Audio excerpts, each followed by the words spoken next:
বলছিলাম যে পুলিশ যখন আমাদের উপর আক্রমণ করে, যে দেখেন ও পড়ে যায়, পিছনে অনেক আপুরাও পড়ে যায়, অনেক ছেলেদের ফোন ভেঙে যায়, তখন ছাত্র দলের ভাই এবং আপুরা সামনে আসে এবং আমাদের রক্ষা করে।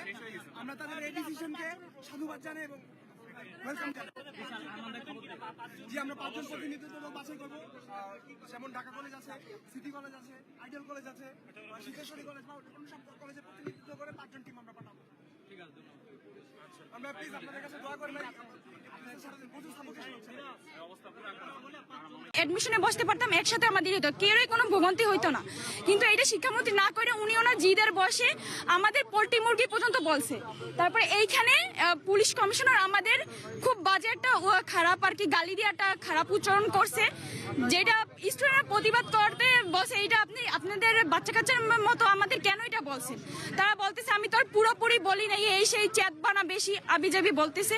এখন আমাদের একটাই দাবি, শিক্ষামন্ত্রী, মাননীয় শিক্ষামন্ত্রী যাতে আমাদের সুন্দরভাবে আমাদের প্রত্যেকটা স্টুডেন্টের কথা ভেবে পরীক্ষাটা স্থগিত করে। আর হচ্ছে গিয়ে রুটিনের মাঝখানে, ফিজিক্স পরীক্ষার মাঝখানে একদিনে কোনো দিনও সম্ভব না যে এতগুলো পরীক্ষা সিলেবাস কমপ্লিট করা, কোশ্চেনের প্যাটার্ন আলাদা। তো সব মিলে আমরা চাচ্ছি যে সবার আর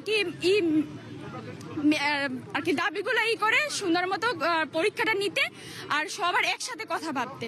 এই বাহিরের প্রশ্ন আসছে, তারপর আমরা তো বইয়ের চুইটের এডমিশনের ওগুলো নিয়ে কোশ্চেন তো আমরা কোশ্চেন তো আমরা সলভ করে যাই, পরীক্ষা দিতে যাইনি। তারপর কোশ্চেন ভুলও ছিল, দুইটা ভুল ছিল। ওই দুইটা কোশ্চেনে আমাদেরকে মার্ক দেওয়া উচিত সবারকে। আবার অনেক তো স্টুডেন্ট আছে ওগুলো ভুল দেখে তো ওইগুলোর অ্যান্সারও করতে যায়নি। গেছে যে সূচিপত্রে ওই টপিক গুলো ছিলই না আমাদের সিলেবাসে। যেমন 2 নং কোশ্চেনের কথা আমরা বলতে পারি। এছাড়া মানে বুয়েট রুয়েট এই টাইপের কোশ্চেন আমাদের কখনো কলেজে বা এটা সায়েন্স আর পদার্থবিজ্ঞান, সায়েন্সের পদার্থবিজ্ঞান আর পদার্থবিজ্ঞানের মধ্যে একটা দাবি ছিল, শুধু একটা না, সেটা হচ্ছে মূলত দাবিগুলোর মধ্যে যেমন যে প্রাকৃতিক দুর্যোগের মধ্যে চট্টগ্রাম বোর্ডে যে শিক্ষা ব্যবস্থা মানে পরীক্ষা স্থগিত করে দিছে। সো মিলন সাহেব উনি হচ্ছে মন্ত্রী বলছিল যে একটা বোর্ডের পরীক্ষা যদি হয় স্থগিত হয় পুরো বাংলাদেশে হয়ে যাবে। ঠিক আছে, আমি মানলাম যে আমাদেরটা করে নাই, তাও মানলাম। তারপরে হচ্ছে তিনি কি করলো যে হচ্ছে আমাদের হচ্ছে পরীক্ষার আগের দিন কি পরিমাণ ঢাকার শহরে আপনারা দেখতে পাচ্ছেন যে মানে পানি আটকে ছিল। আমার বাসার লিটারেলি আমার বাসার সামনে অর্ধেক পানি আটকে ছিলাম। ওই পানি পারাপার করে আমি পরীক্ষা দিতে গেছি, অসুস্থ ছিলাম। একদিন অফ দিলে খুব হতো। তো এখন আমাদের বেশ কিছু দাবি রয়েছে, পরীক্ষা স্থগিত করে দেন, আগে প্রাকৃতিক দুর্যোগ থেকে আগে মোকাবেলা করে শিক্ষার্থীদের বাঁচান এবং হচ্ছে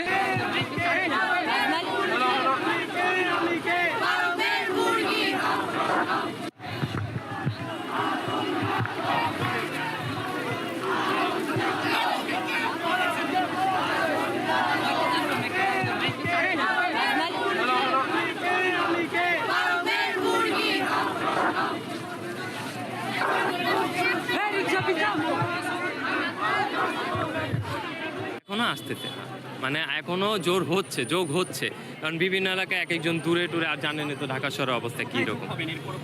সায়েন্স ল্যাব থেকে আমরা শাহবাগে যাব।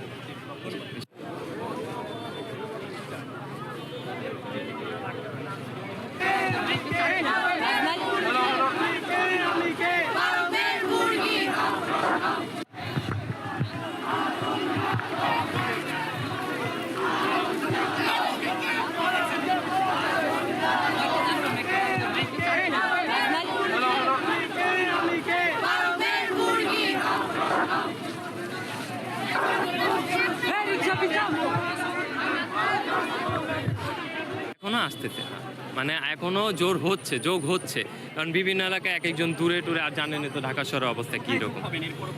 সায়েন্স ল্যাব থেকে আমরা শাহবাগে যাব।